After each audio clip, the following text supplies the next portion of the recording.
Hello, I'm Dr. Adam Redding. I'm the Technical Director at the CalgonCarbon Corporation in their Drinking Water Solutions segment. And I'm hoping that you're watching this video because you want to learn more about your home water filter, particularly in a time like this when we're looking at removing some specialized contaminants. One you may be interested in because it's been in the news frequently is called PFAS, or perfluoroalkyl substances. These contaminants are being detected more widely in drinking water supplies in the US and throughout the world, and they're a common application or a common reason why someone would purchase a home water filter. What's in that home water filter is really, really critical, and it's important to understand that when you go out and you purchase such a unit or you have a unit installed, that you know what is inside of that. And why I say that's important is you could liken it to buying a race car, but the race car only has a lawnmower engine in it. It's not going to be terribly fast. It's the same thing that applies in an activated carbon filter.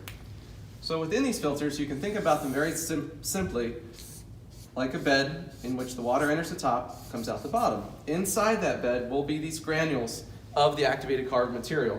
Typically small, black, you'll see them sometimes fall out.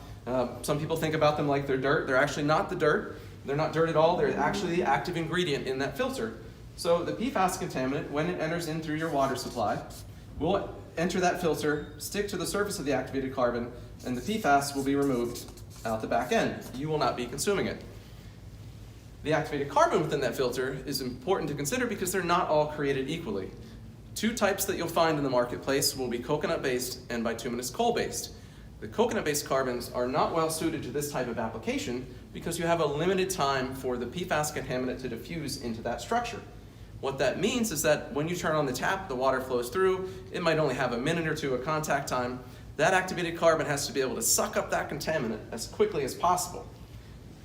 If you look at the structure of a coconut-based carbon, very simply, it has a very narrow network of porosity.